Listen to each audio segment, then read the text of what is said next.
This channel is supported by Truefire. Truefire is an online library. Enough, you can get the Truefire All Access Pass for as cheap as they ever do it, the $99 thing. So just jump and do that if you're looking for the best price that you can get Truefire All Access for. You know, for all of the products out there that are, you know, supposed to sound and feel most like an amplifier, I think, to me, this one, I just plugged it in today just because I was dialing in a sound and using like a Plexi style model, and I was kind of just thinking like, you know, as much as I think this sounds pretty good and stuff, but there's something about this which, it was like in the low end that I was noticing like this like ripply fuzzy thing happening through it, and I was like, to me it sounds kind of like what happens when I put like a tube amp through a load box and recorded with it, and it was like, is that what a real amp would do? And I kind of had that as a question in my mind. So what I decided to do was plug in this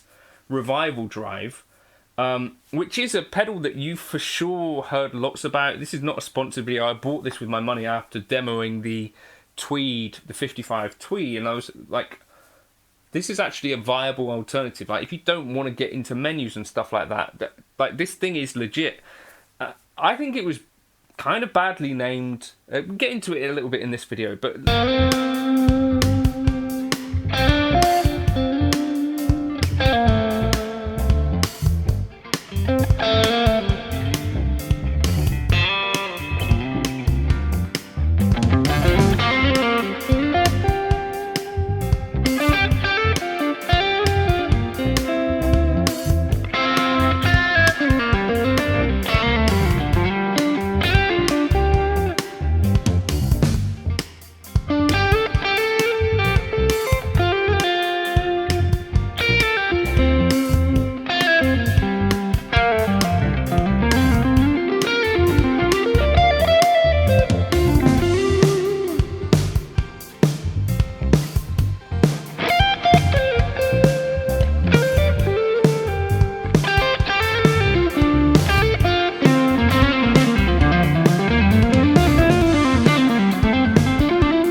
just listen to how it sounds. Does it sound that different to me usually? Maybe not. But what I noticed about it when I'm playing it is this kind of response to picking, it just to me is more like amp-like in feel than anything else really that I've tried, even the best digital modelers. Is there a reason to think that this might be different to using a modeler? There are a few things going on with this. So in digital modeling land, one of the things that can happen, now I'm not sure that this is something I notice really, especially with the best modelers, is that aliasing happens. So what this is as things hit the Nyquist level, they ripple back down and you get sort of like unwanted noise which is like mirrored.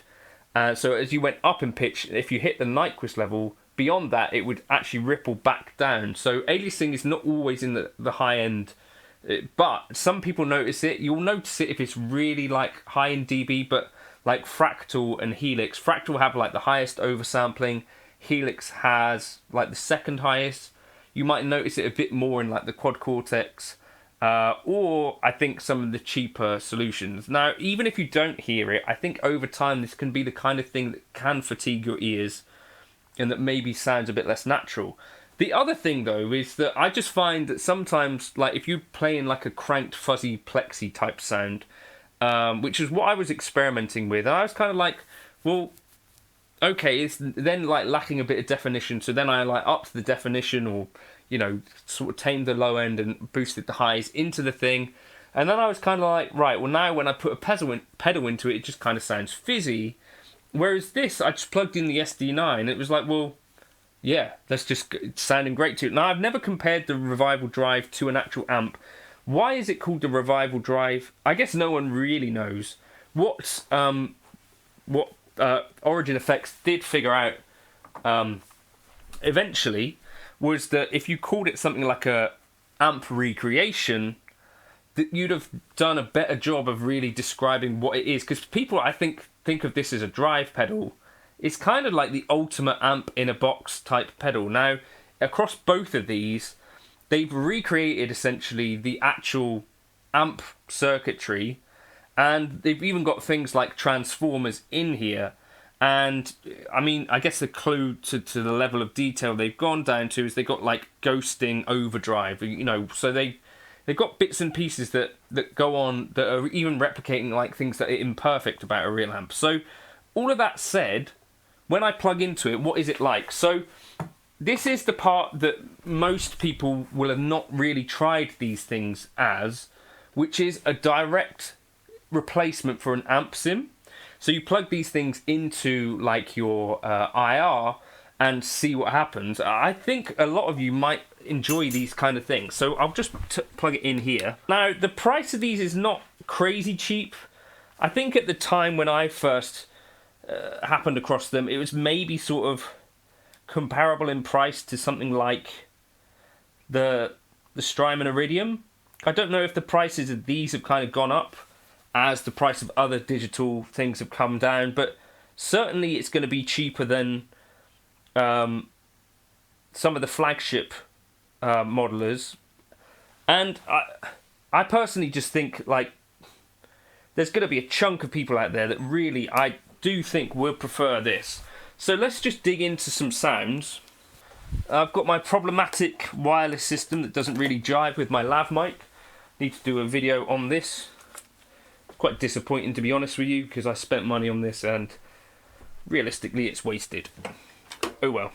So right, on this side I've got it in kind of Plexi mode. If you look at the manual,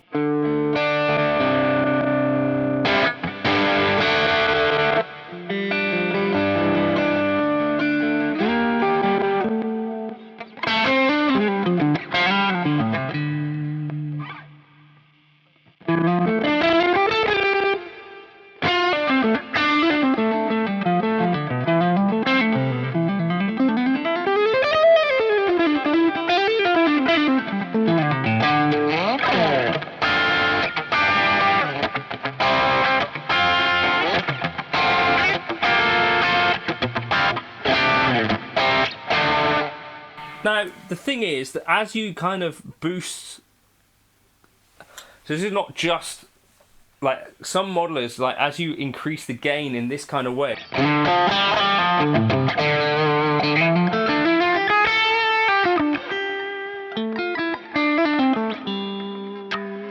like listen to the definition that's coming along for the ride, even at higher gain times, like sound.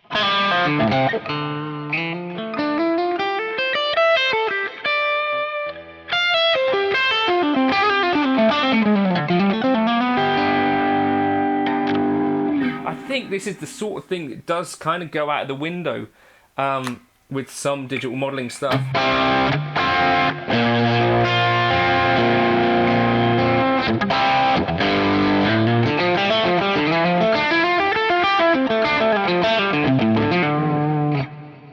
So now, also a thing to bear in mind, it doesn't necessarily have the craziest amount of gain. They did have the Hot Rod RevivalDrive, which they did send me to demo back in the day. But I never tried those things quite like this. I think I did one comparison using it with the Iridium and concluded that actually it felt a lot more lively, but...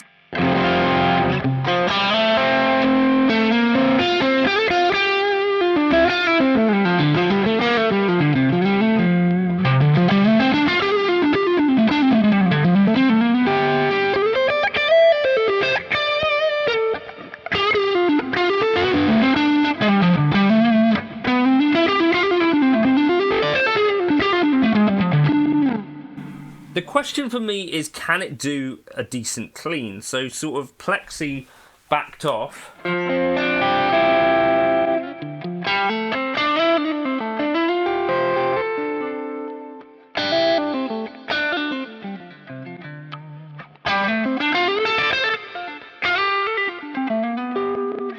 Like that's still fairly driven, right?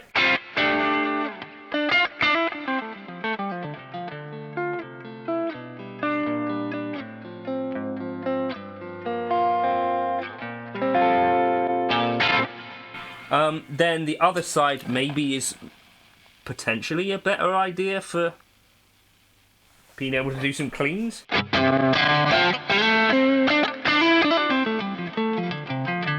Or maybe not. So can it do cleans? That's its sort of weakness, I would suggest.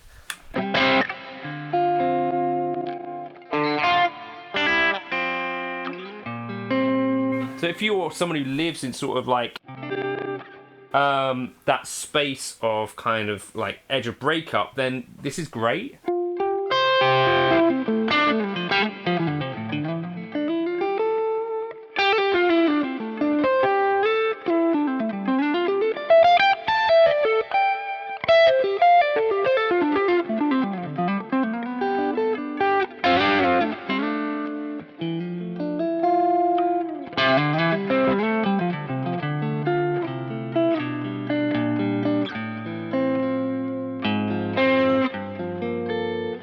And this side has a bit more gain, I think, if you want it.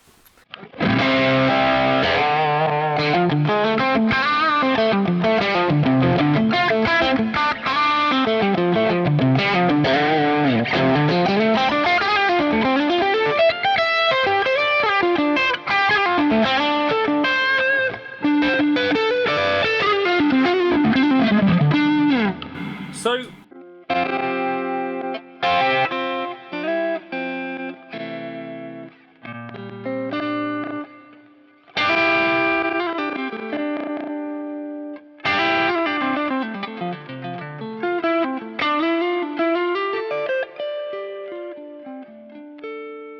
yeah, I just think it's a fantastic sounding and feeling pedal. So I don't know how much of this is going to translate.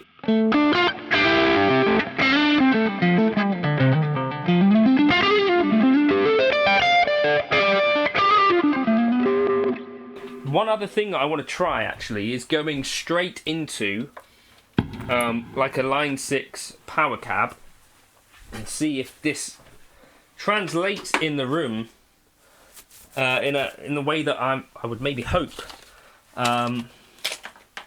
So this is sort of just a powered cab, the latest sort of Line 6 creation. And what I'm going to see is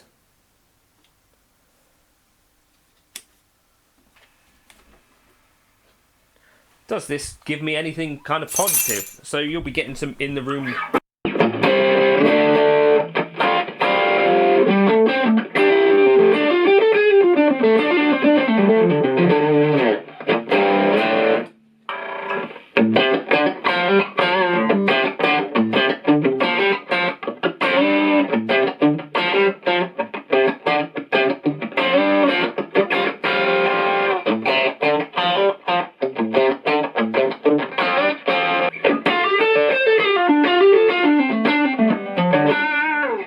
Yeah, nice. If I turn it up.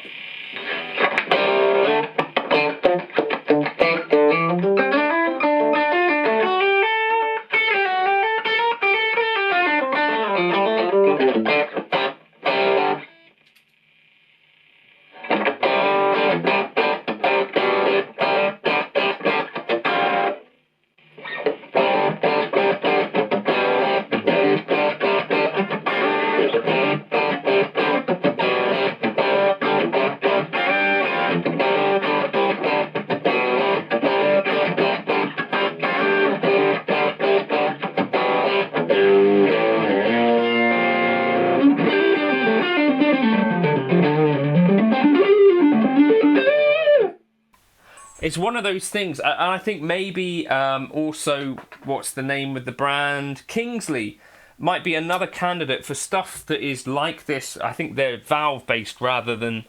so this is like a solid-state pedal. But honestly, it's kind of like the amount of tweaking that I've spent in the modelling world.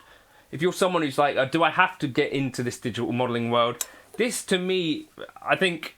might be the sort of thing that some of you guys would really like. I guess if there's a downside, that's the thing where, you know, clean tones, are they super accessible through here? Not so much. I think maybe that's where the Drive name comes in. Like it's mostly focusing on some of the more driven tones from these kind of amps. So an amp recreation is what they would call it if they'd made it again today. I think underrated at this point. Yes, it's kind of expensive, but I think the quality is there. Like, if you feel this thing, like, and you needed to break into your own house, this would be ideal. Yeah, it's just an incredible sounding pedal. And I think, yeah, if you just have a simple sort of IR delay and a reverb in your DAW, this is a pretty incredible sounding and feeling unit, takes pedals well. Like an Ibanez SD9 is not the easiest thing to gel with, like a lot of setups, but it just sounds great. So yeah, let me know your thoughts in the comments. Are you a RevivalDrive enjoyer? And any thoughts you've got on it. Cheers for stopping by.